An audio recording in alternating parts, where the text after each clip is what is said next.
Welcome to my channel.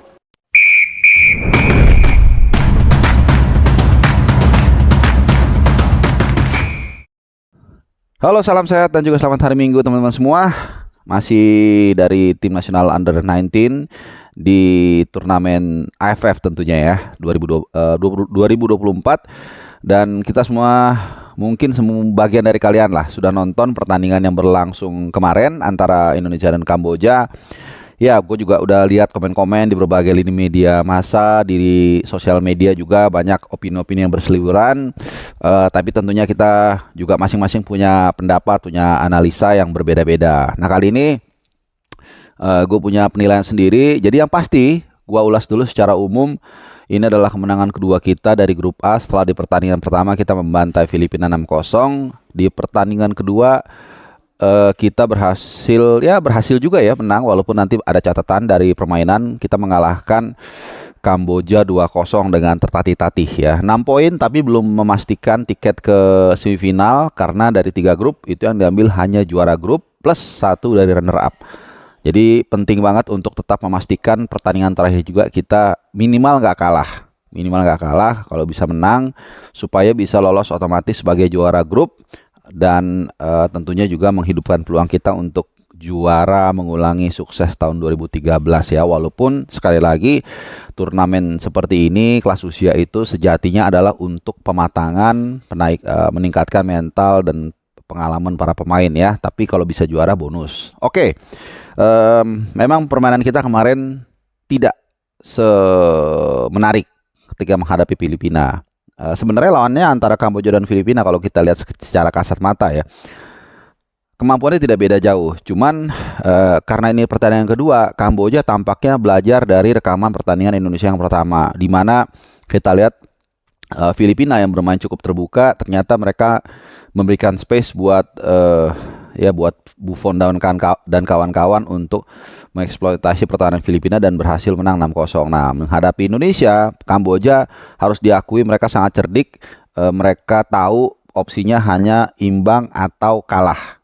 Ya, bukannya kita sombong atau seperti apa, tapi justru pelatihnya juga pasti mikir hal yang sama ya. Apalagi main di kandang sendiri di Gelora Bung Tomo, tentunya kans untuk menang itu sangat sulit ya. Jadi kita juga pasti pernah di posisi dia, dan pilihan strategi dari Kamboja itu sangat tepat, terutama di babak pertama ya. Kalau pertandingan ini berakhir di babak pertama, maka hitungannya Indra Safri itu kalah taktik dari pelatih Kamboja ya. Tapi beruntung pertandingan sepak bola adalah 2x45 dan ada respon yang cukup baik dari Indra Safri. Salah duanya adalah penggantian dimasukkannya Jens Raven dan juga Welber Jardim. Nah, tapi sebelumnya kalau kita lihat line up ini juga memang sesuai dengan prediksi gua kemarin. Ternyata memang 100% tidak dirombak total ya, karena sekali lagi pertandingan ini adalah pertandingan kedua, jadi perlu setiap pemain itu agak ada chemistry-nya dulu gitu ya. Walaupun memang sekali lagi U19 ini adalah untuk pematangan dan memberikan minute play. Nah, kembali tadi ke respon yang dilakukan oleh Indra Safri di babak kedua. Dan ini juga sama sesuai dengan prediksi. Jens Raven akan mulai diberikan menit lebih banyak lagi. Malah karena keadaannya agak demanding gitu ya, dia dimasukkan langsung di awal babak kedua. Perkiraan gua tadinya kalaupun kita bisa katakanlah babak pertama turun kita menang 2-0 3-0, mungkin Jens Raven akan dimainkan menit 60. Lebih cepat dari pertandingan sebelumnya. Iya, tapi ternyata karena kita butuh gol, Jens Raven dimasukkan dan juga Welber Jardim bahkan lebih dulu ya kalau nggak salah.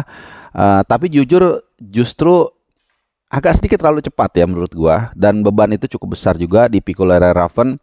Dan ingat ya, ini bukan soal kenapa, tapi soal adaptasi juga. Jens Raven masih baru jadi warga negara Indonesia, masih belum beradaptasi dengan game plan-nya Indra Safri, dengan rekan timnya, dengan cuaca dan udara dan segala macam. Jadi memang butuh waktu pelan-pelan. Gue yakin bukan jadi tolonglah jangan masalah ini anti pemain diaspora atau nggak ada lah seperti itu. Ini lebih kepada psikologi saja, justru untuk membuat Jens Raven pelan-pelan bisa menemukan ritmenya begitu ya. Nah, kembali lagi tadi dari dua pergantian ini beda dengan yang pertama. Jens Raven karena main hanya 5-10 menit kemudian juga sudah unggul 5-0, bebannya nggak terlalu besar dan kemudian dia dapat satu gol dan itu cukup bagus ya untuk boosting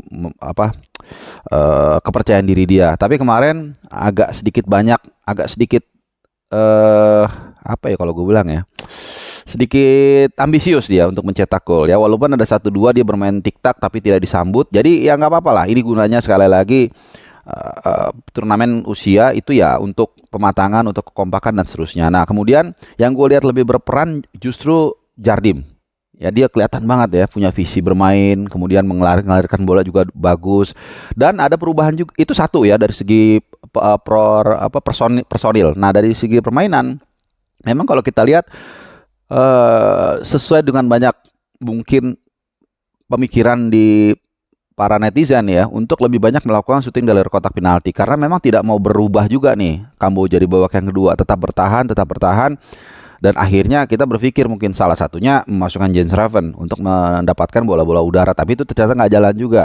Bahkan juga mencoba syuting dari luar kotak penalti nggak jalan juga. Nah di sini menjadi catatan yang gue bilang tadi, walaupun menang ya, artinya kemampuan syuting dari luar kotak penalti ini kelihatannya masih kurang maksimal. Ini artinya soal individu nanti ya, mungkin pelatih striker itu bisa akan membantu para pemain yang ada di area tersebut yang memungkinkan untuk melakukan syuting untuk lebih meningkatkan kemampuannya ya. Jadi artinya suatu saat kalau kita ketemu lawan yang track back, yang lay down, yang bertahan, kemudian kita membutuhkan syuting dari luar kotak penalti untuk mencari opsi yang lain, ini kita kelihatannya kemampuannya belum. Jadi ini salah satu catatan supaya tim nasional kita lebih berkembang kan gitu. Nah kemudian ya itu tadi, dalam sepak bola kadang-kadang tidak ada akar rotan pun jadi ya, tidak ada gol dari striker, Iqbal dan Kadek pun jadi ya, luar biasa.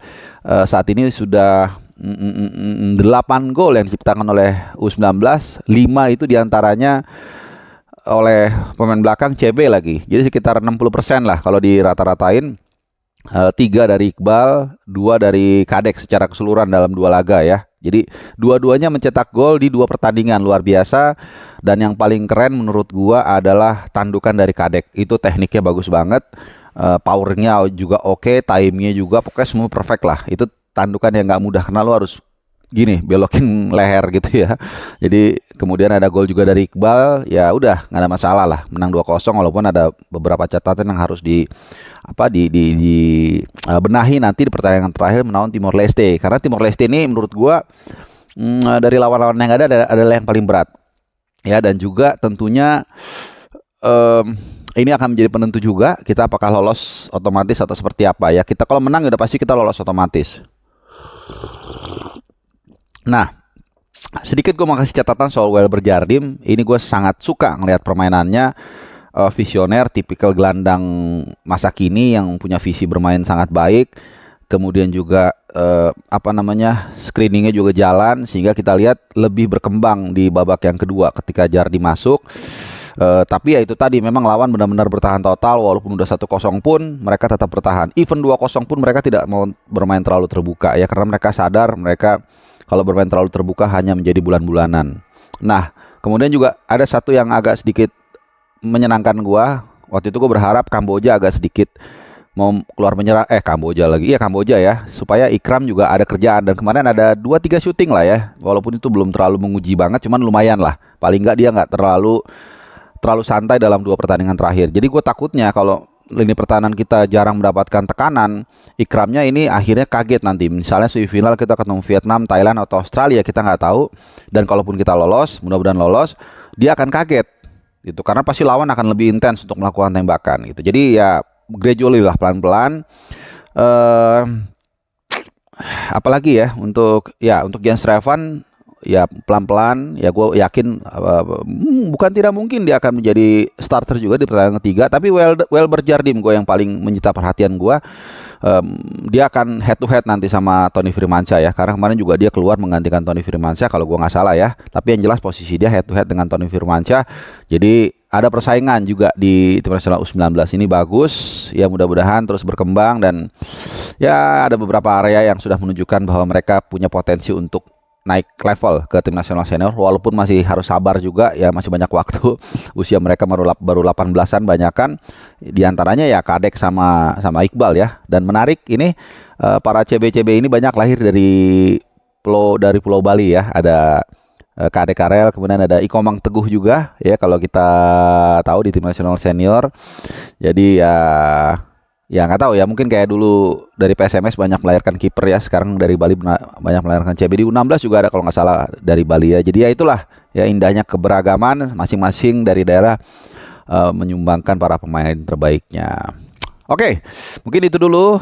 Jadi silakan tinggalkan. Oh ya, terakhir yang pemenang dari kuis kemarin ini berhadiah topi merah putih. Jadi selamat buat, gua nggak tahu ya, pokoknya udah gue screenshot itu yang jawab bener dan paling duluan. Itu yang gue bilang kalau kalian ikut kuis langsung jawab buru-buru ya, karena takutnya banyak yang jawab sama tapi jatahnya cuma sedikit. Nah ini pokoknya udah gue share di sini. Selamat untuk siapapun Anda ya.